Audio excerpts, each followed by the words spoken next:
Au sommaire de cette édition, le ministère en charge de la transition digitale a tenu ce jour la première session ordinaire de son CASEM, une rencontre qui marque une étape clé dans l'évaluation des actions passées et la définition des années en cours, l'ouverture du CASEM à suivre dans ce journal. Et puis, Abdou Amir, sélectionneur des étalons, a présenté ce matin son staff technique. Jonathan Zongo est nommé deuxième entraîneur adjoint des étalons. L'ancien international burkinabé rejoint le staff technique des étalons. Vous entendrez le sélectionneur national Abdou Amir dans ce journal. Mesdames et messieurs, bonsoir et bienvenue à ce rendez-vous consacré à l'actualité sur Savane TV. Le ministère en charge de la transition digitale des postes et des communications électroniques a tenu ce matin sa toute première session ordinaire du conseil d'administration du secteur ministériel pour l'année 2026. Selon la ministre de tutelle, le bilan de l'année 2025 est en tout cas satisfaisant, même s'il y a des domaines dans lesquels beaucoup reste à faire. Retour sur l'ouverture du CASEM avec notre reporter Issa Oumarati.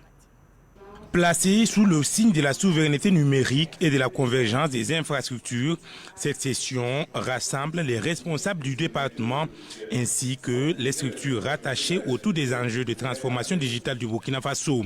Au cœur des échanges, le bilan des activités menées en 2025 et les perspectives pour accélérer la modernisation du secteur. Le bilan de cette mise en œuvre se chiffre à un peu plus de 85%. C'est un bilan satisfaisant. Et derrière les chiffres, il y a des acquis notables qu'il est bon de rappeler. Nous avons au cours de l'année 2025 eu plus de 400 nouvelles localités qui ont eu pour la première fois accès au signal, c'est-à-dire aux services téléphoniques et à Internet. Et nous avons également lancé, toujours dans la dynamique de couvrir nos zones blanches, un projet pour la couverture de 750 nouvelles localités. Nous avons également achevé la construction de nos 2 data centers modulaires pour renforcer en tout cas notre souveraineté numérique, pour pouvoir héberger nos plateformes et nos données sur notre territoire national. Et nous avons également poursuivi la consolidation de notre réseau informatique au niveau de l'administration avec l'interconnexion d'à peu près 100 nouveaux bâtiments. Au niveau de la dématérialisation, nous avons poursuivi l'accélération du processus avec 68 nouvelles procédures que nous avons engagées dans ce processus-là. Et aujourd'hui, depuis les assises sur la dématérialisation, nous avons 146 procédures en ligne, donc services accessibles en ligne par les usagers, et plus de 270 procédures engagées dans ce processus-là. Au-delà du bilan, les discussions portent également sur les défis à relever pour faire du numérique un véritable moteur de développement économique et d'amélioration des services publics. Il y a eu des insuffisances et justement cette session va nous permettre de les examiner, de pouvoir tirer les leçons et de pouvoir justement mieux réussir la mise en œuvre des activités de 2026. Et pour 2026, il s'agira pour nous de consolider ces acquis-là, donc de nous mobiliser encore plus pour la mise en œuvre des 12 chantiers majeurs de la transformation digitale d'ici 2030. Et parmi en tout cas les activités phares de cette année 2026, c'est la mise en place du système d'identification unique électronique de la personne et le début de l'enrôlement. Nous avons eu des difficultés avec ce chantier en 2025 à cause de l'appel qui a été infructueux, mais là nous sommes en passe de recruter le prestataire et nous pensons que ce chantier-là en tout cas pourra avancer. À l'issue de cette session, des recommandations sont attendues afin de renforcer la gouvernance du secteur et d'accélérer la transformation digitale du Burkina Faso. Après ce reportage sur le CACEM du ministère en charge de la transition digitale, nous déposons nos valises cette fois-ci à Kombisiri dans la province du Bazega pour parler de la clôture de la 19e édition du prix des arts scolaires. Après plusieurs jours de compétition, les lauréats sont désormais connus entre satisfaction des organisateurs et joie des élèves. Retour sur la soirée de clôture avec notre correspondant Joël Perkouma. Les lampions se sont éteints sur une édition riche en couleurs et en talents. Pour les promoteurs, le bilan est largement positif. Un sentiment de fierté partagé par les festivaliers. Moi personnellement, je peux dire que c'est un ouf de soulagement de voir les résultats de 3 mois de travail que nous travaillons pour inculquer les valeurs de la citoyenneté, du patriotisme au sein de la jeunesse. Et vu les différentes prestations, nous avons dit que le message n'est pas tombé dans l'oreille d'un chou. Donc vivement que les talents et les ambassadeurs culturels que nous avons formés puissent perdurer et dans les écoles et dans les familles pour que la transformation sociale tant demandée par nos plus hautes autorités soit une réalité dans le Bazega et partout ailleurs au Burkina Faso. Je trouvais que c'est bien mais beaucoup de gens n'ont pas eu le courage de pouvoir faire du slam. J'ai été la seule concurrente et ça m'a un peu déçue. Moi, c'est ma passion. Avoir un rythme dans la tête, réciter. Je voulais conseiller mes camarades, les aider à la tricherie. Parce qu'en parlant de meute, de dessin animé peut-être, en jouant et en révisant, ils peuvent évoluer, ils peuvent mieux comprendre. J'ai trouvé que cette solution de meute, de loup, parler un peu de citoyenneté. Sur la scène, le niveau technique a impressionné. Moi, je trouve que le niveau est bon. C'est acceptable, mais on peut faire mieux. Je pense que du côté de la culture, on peut faire quelque chose pour ce festival, financièrement, parce que quand tu vois déjà pour une création de théâtre et voir des gens en costume, il y a un décor et ils sont primés à minimum 25 000, 30 000 ou 50 000, pour moi je trouve que c'est inacceptable. Et je pense que la culture, le ministère ou tous les organes qui défendent la culture doivent vraiment mettre la main dans la poche ou dans la caisse pour gérer ce festival. Il est très beau, ça fait la 19e édition. Au palmarès, des écoles primaires, Kombisiri B, Goumse, Belgré et Tampou-Tenga sévissent sur la plus haute marche du podium. Chez les grands, la compétition a été aussi serrée.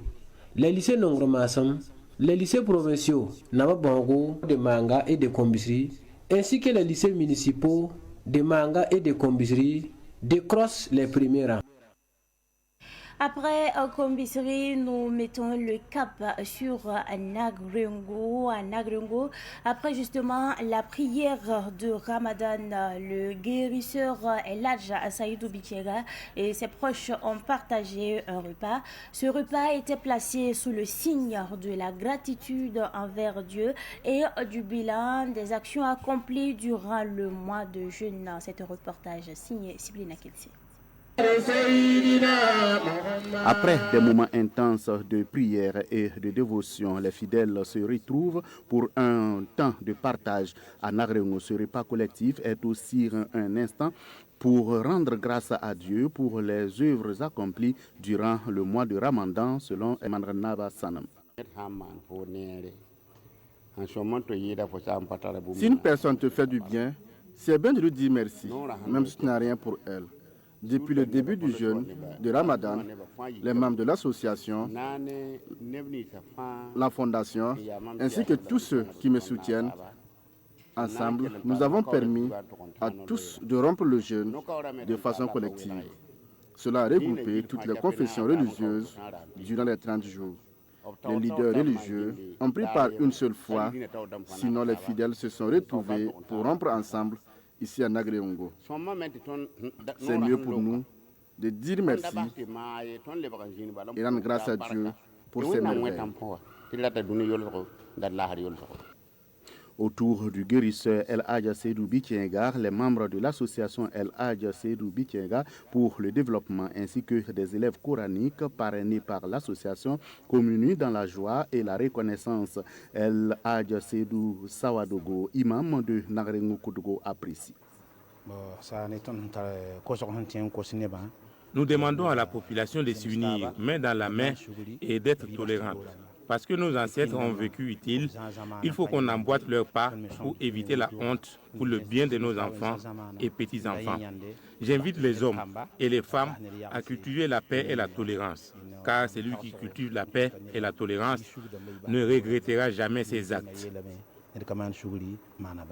Durant ce mois sacré, plusieurs actions de solidarité ont été menées en faveur des plus démunis. Ce repas vient ainsi marquer une pause pour dire merci à Dieu et renforcer les liens entre les bénéficiaires et les bienfaiteurs. Dans une atmosphère empreinte de foi et de fraternité, ce moment rappelle l'importance de la gratitude, valeur essentielle du Ramadan. Un repas de reconnaissance pour magnifier les bienfaits divins et les actions solidaires posées durant le jeûne. Le guérisseur a également acheté une centaine de bœufs pour partager la viande aux déplacés internes et les personnes vulnérables. Signalons que ce partage de viande aux personnes nécessiteuses se fait à chaque fête de Ramadan. Cette année, c'est plus de 80 bœufs qui ont été réunis pour la circonstance. Mesdames et messieurs, cette fois-ci, nous vibrons au rythme de la musique. Le concert de 10 est un nouveau concept qui vise à mettre en lumière les artistes émergents. Un panel s'est tenu ce samedi à Ouagadougou afin d'outiller des artistes, managers et producteurs autour du thème « Perspective pour réussir une carrière musicale ». Les précisions avec notre reporter Madinatou Ouetraoukou. Comment vaincre sa timidité sur scène, réussir sa carrière musicale et vendre ses œuvres sur le digital, tels étaient les points essentiels au menu de cet échange entre artistes, producteurs et managers. Un moment riche en partage que les artistes ont particulièrement apprécié tout en remerciant le promoteur du concert des 10 pour cette nouvelle initiative. Alors j'ai trouvé très important et très intéressant parce qu'on est tous d'accord que les artistes, ils savent que donner ce qui est comme art, mais tout ce qui est structuré derrière pour que l'artiste puisse vivre de son art, très souvent ça relève vraiment de beaucoup de difficultés pour les artistes. Donc moi j'ai trouvé ce lancement très important en fait pour les artistes et je pense que c'est quelque chose qui déjà doit pas être arrêté et aussi qui doit être beaucoup plus vu et partagé. Ce que j'ai retenu, je dirais que c'est de l'expérience de plus encore. Parce qu'à chaque fois qu'on se rencontre entre artistes, on se partage des choses où chacun peut évoluer à sa façon.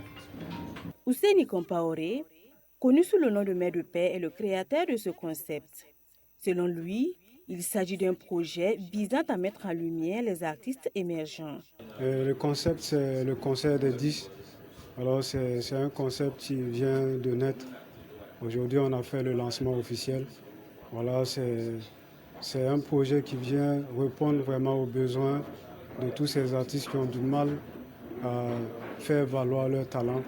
Alors, nous avons tenu vraiment à faire le lancement et ça ne va pas s'arrêter. Nous allons le tenir chaque 2 fois dans l'année. Une occasion également pour ces artistes de mieux comprendre les mécanismes de vente de leurs œuvres sur les plateformes digitales. Les perspectives pour réussir une bonne carrière musicale, voilà, c'est de situer vraiment les artistes à s'intéresser avec le digital. Voilà, parce qu'aujourd'hui, on ne peut pas parler de l'industrie sans passer par le digital. Donc c'était vraiment important de parler de ça parce que c'est là où vraiment l'artiste va se sentir valorisé. Le concert des 10, un festival qui mettra en avant des prestations en semi-live et en live des artistes émergents, est prévu pour le 1er mai prochain. Lumière, caméra, discussion, film. On en parle également dans l'actualité de ce soir.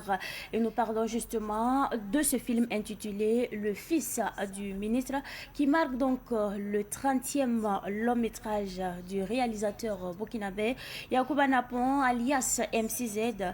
Cette production nous plonge dans un univers où se mêlent mensonges et pouvoir. Elle est une idée originale de Moussa Baguian, alias King Black. Retour sur la projection inaugurale du film qui s'est tenue jeudi dernier avec notre reporter Madinatou Ouetraogo.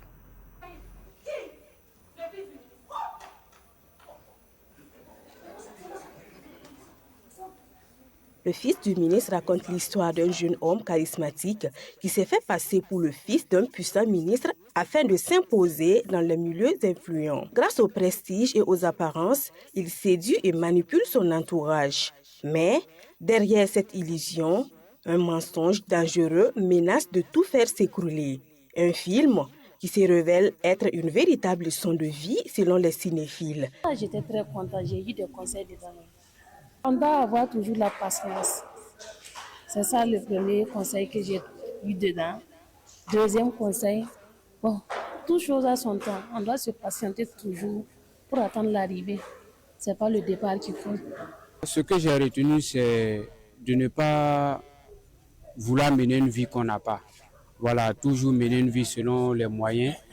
Voilà, je pense que c'est mieux. Voilà, c'est le truc que j'ai retenu en tout cas. Le fils du ministre est une idée originale de Moussa Baguian, alias King Black, également acteur dans le film. Selon lui, cette œuvre s'inspire de faits réels. L'idée même, je me suis inspiré même de faits réels. Voilà, parce que j'ai vécu ça. Je dis que j'ai vécu ça, il y a mon voisin qui a vécu ça. Et j'ai appris l'histoire. Je dis, si ce genre de situation arrive, c'est qu'il y a beaucoup de gens aussi qui vivent avec qui vivent la même chose. Pourquoi pas ne pas essayer de mettre ça en écrit et puis voir avec L'Oréal, on va essayer de concorder quelque chose. Pour le réalisateur Yacouba Napon MC-Z, c'est une invitation lancée à tous les amoureux du cinéma à sortir massivement pour découvrir ce long métrage. Notre attente, c'est que le public vienne nombreux voir ce que les Burkinabés sont capables. Parce que nous aimons notre pays. C'est vrai qu'on ne nous finance pas. Moi, c'est mon 30e film que je produis, mais j'ai jamais eu de financement pour la production.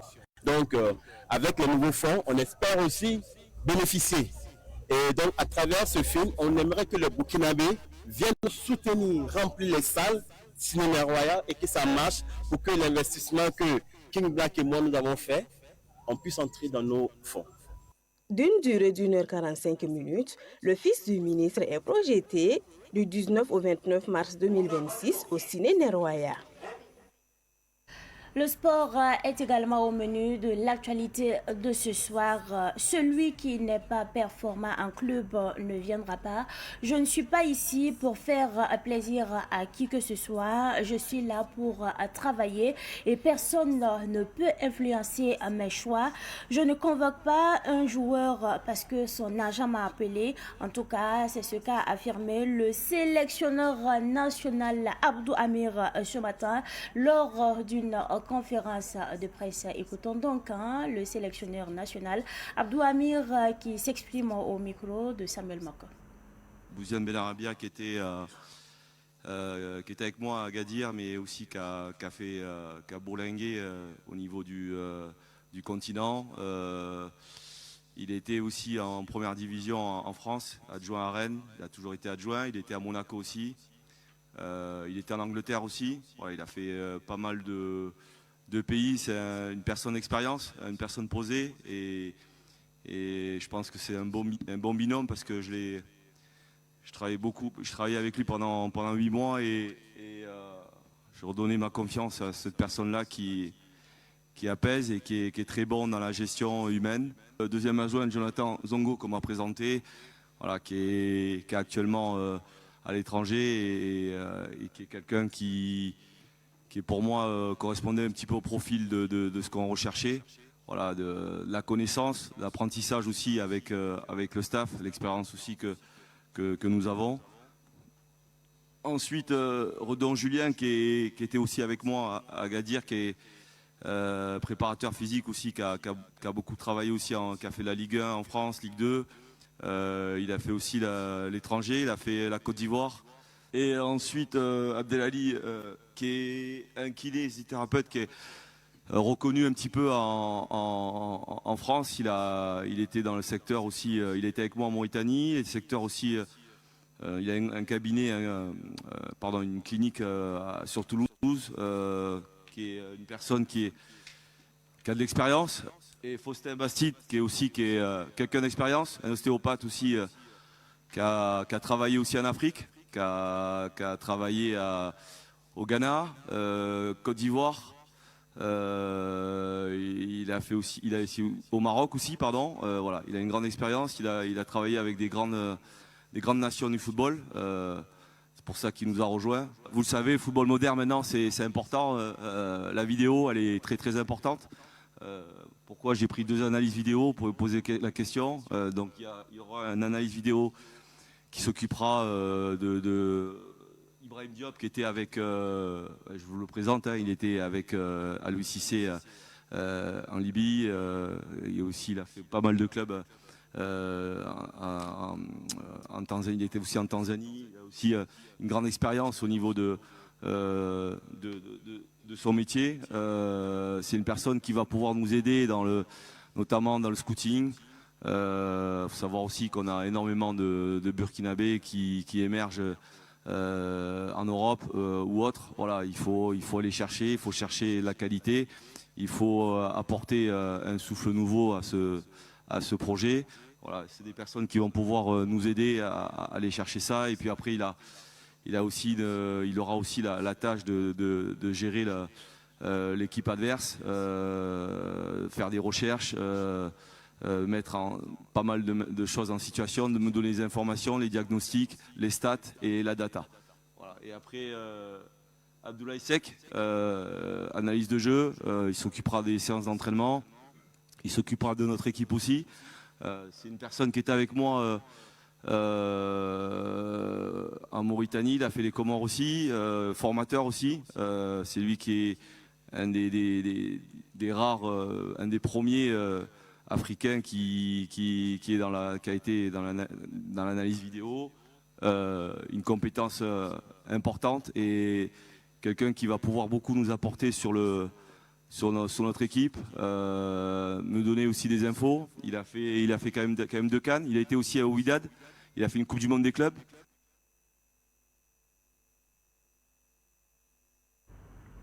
La personne qui te fait pleurer malgré ta gentillesse, crois-moi, elle mordra ses doigts pour revenir. Mais il sera déjà trop tard.